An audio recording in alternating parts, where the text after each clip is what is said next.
Hello दोस्तों, this is Manish and you are watching elite Manish sir की classes, जहां हम अंग्रेजी सीखते हैं हिंदी के माध्यम से। वीडियो पर लास्ट तक बने रहें दोस्तों, क्योंकि कंडीशनल सेंटेंसेस के बिना आप कभी भी अच्छी अंग्रेजी नहीं बोल पाएंगे। लेकिन आज की क्लास के बाद आप कंडीशनल सेंटेंसेस में कभी गलती ही नहीं करेंगे दोस्तों। So don't skip even a small part of this beautiful class. Video को लाइक करें दोस्तों, चैनल पर नए हैं तो सब्सक्राइब करें, बेल आइकन प्रेस करें। If you do this you will not miss any of my useful videos. So without wasting the time, let's begin our today's class. The topic we are going to talk on today friends is conditional sentences. Conditional शब्द condition से बना है और condition का अर्थ तो हम सब जानते ही हैं दोस्तों, शर्त। इसीलिए तो दोस्तों conditional sentences present a condition and tells us about its result.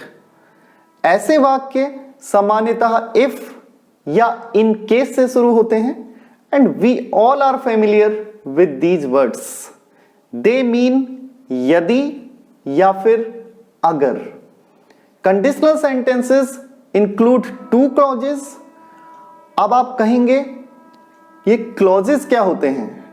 So let me tell you friends, clauses का अर्थ होता है उपवाक्य, यानी कि एक वाक्य में आने वाले छोटे छोटे वाक्य। कंडीशनल सेंटेंसेस के अंदर भी दो क्लॉज तो आते ही हैं दोस्तों। एक क्लॉज इफ के जस्ट बाद आता है और दूसरा क्लॉज उसके भी बाद आता है। The clause which comes just after if shows a condition and the other clause shows the result of that condition. अब हम हिंदी के कुछ कंडीशनल सेंटेंसेस की बात कर लेते हैं दोस्तों, और फिर उन्हें अंग्रेजी में बोलना भी सीखेंगे। अगर आप मेहनत करते हैं तो आप सफल हो ही जाते हैं। अगर आप मेहनत करोगे तो आप सफल हो जाओगे। अगर आप अभी मेहनत कर लेते ना तो आप सफल भी हो जाते। अगर आपने पास्ट में मेहनत की होती तो आप कब के सफल हो गए होते। ये चारों ही सेंटेंसेस दोस्तों अलग अलग टाइप्स की कंडीशंस को शो कर रहे हैं। पहला सेंटेंस जीरो टाइप कंडीशन को तथा दूसरा वाक्य फर्स्ट टाइप कंडीशन को, और ऐसे ही third sentence shows second type condition, और चौथा वाक्य दोस्तों third type of conditional sentences को शो कर रहा है। आज हम ऐसे ही 4 टाइप्स ऑफ कंडीशनल सेंटेंसेस की बात करेंगे दोस्तों। इन वाक्यों को डे टू डे कन्वर्सेशन में कब और कैसे यूज करना है ये भी जानेंगे। The class is going to be very interesting friends, so be all ears and keep all distractions away. Let's take the first one first, zero type conditional sentences. इस टाइप के कंडीशनल सेंटेंसेस में general truth को प्रकट किया जाता है दोस्तों। अगर ऐसा होता है तो ये हो ही जाता है। ऐसे वाक्यों की अंग्रेजी बनाते समय दोनों क्लॉजेस को प्रेजेंट इंडेफिनिट में बनाया जाता है, और सरल शब्दों में बोलें तो इफ के बाद वाली क्लॉज में सब्जेक्ट के बाद फर्स्ट फॉर्म या डू डज लगता है, और ऐसे ही उसके बाद वाली क्लॉज में भी सब्जेक्ट के बाद फर्स्ट फॉर्म या डू डज का प्रयोग होता है दोस्तों। फॉर एग्जाम्पल, अगर आप आग को छूते हैं तो आप जल जाते हैं। If you touch fire you get burnt. Here we have used simple present in both the clauses. Subject in both the clauses are followed by first form of the verb touch and get burnt. अब एक scientific example उठा लेते हैं दोस्तों।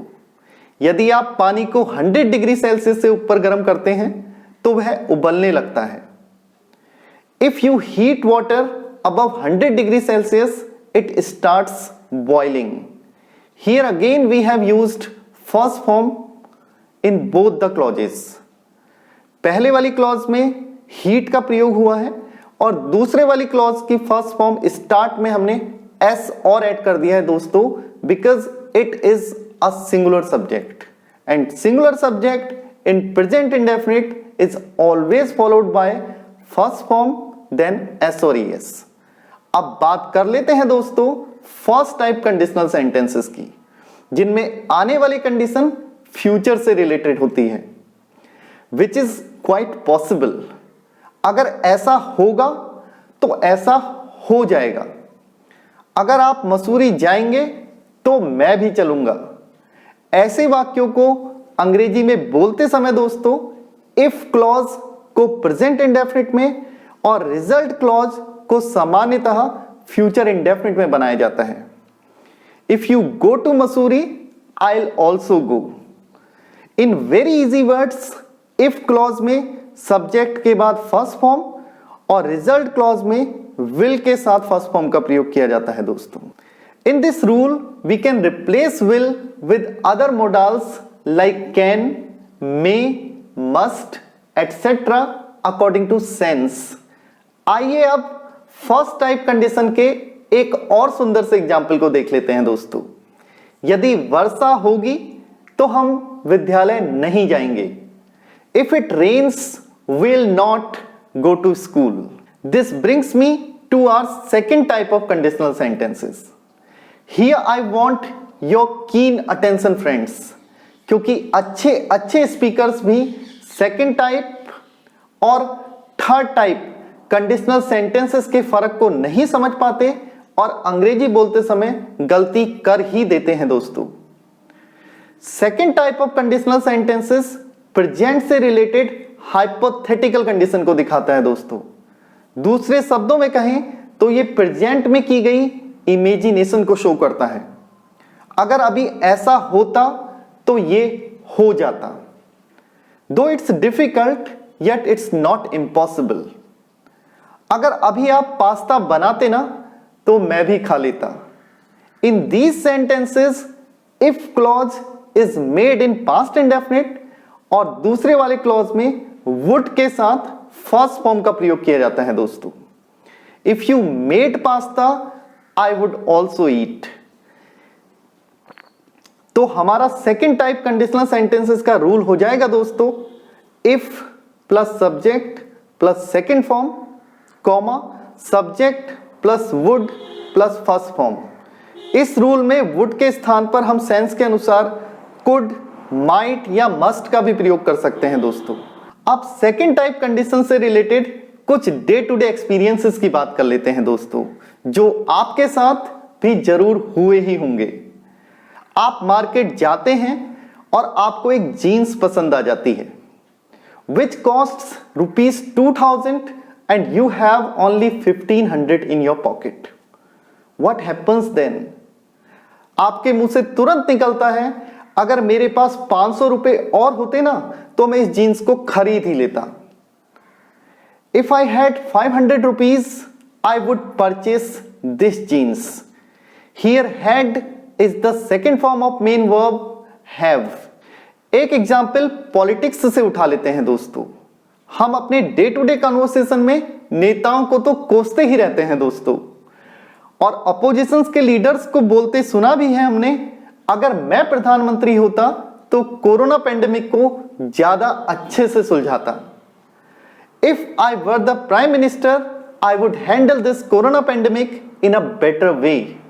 Here where is the second form of verb to be, और हम जानते ही हैं दोस्तों बी की सेकेंड फॉर्म होती है वर्ज और वर। लेकिन चूंकि हमें यहां इमेजिनेशन को शो करना था इसीलिए हमने वर्ज का नहीं वर का प्रयोग किया है दोस्तों।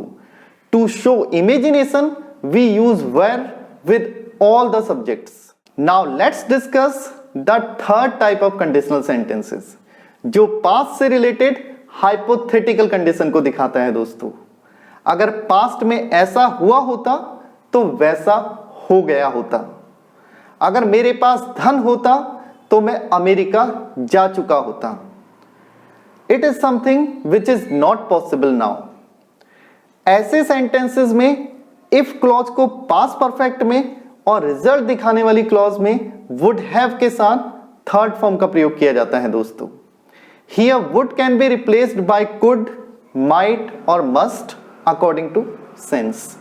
तो हमारा थर्ड टाइप कंडीशनल सेंटेंसेस को बनाने का रूल हो गया दोस्तों, if plus subject plus had plus third form, comma subject plus would have plus third form. If I had money I would have gone to America. यहां पर दो head आ गए हैं दोस्तों, पहला हेड हेल्पिंग वर्ब और दूसरा हेड मेन वर्ब हैव की थर्ड फॉर्म है दोस्तों। ऐसा ही एक एग्जाम्पल अपने दोस्तों से होने वाली बातचीत से रिलेटेड ले लेते हैं दोस्तों। आपने भी कभी ना कभी अपने किसी ना किसी दोस्त से कहा ही होगा, यदि मैं तेरी जगह होता ना तो मैं ऐसा कभी भी नहीं करता। If I had been in your place I would never have done it. यहां पर आई बीन बी की थर्ड फॉर्म है दोस्तों। अब एक एग्जाम्पल क्लासरूम से उठा लेते हैं। टीचर को हमने अक्सर फेल हो चुके स्टूडेंट से बोलते हुए सुना है, अगर आपने पास्ट में मेहनत की होती तो आप पास हो चुके होते। If you had worked hard you would have passed. हमने थर्ड टाइप कंडीशनल सेंटेंसेस के 3 एग्जाम्पल देखे दोस्तों। If I had money I would have gone to America. If I had been in your place I would never have done it. If you had worked hard you would have passed. ऐसे sentence को और impressive बनाने के लिए हम if को हटाकर had का प्रयोग वाक्य के बिल्कुल शुरू में भी कर सकते हैं दोस्तों, और हमारे वाक्य हो जाएंगे, had I had money I would have gone to America. Had I been in your place I would never have done that. Had you worked hard you would have passed. That's all for today friends. जल्द ही मुलाकात होगी एक और useful class के साथ। तब तक के लिए धन्यवाद।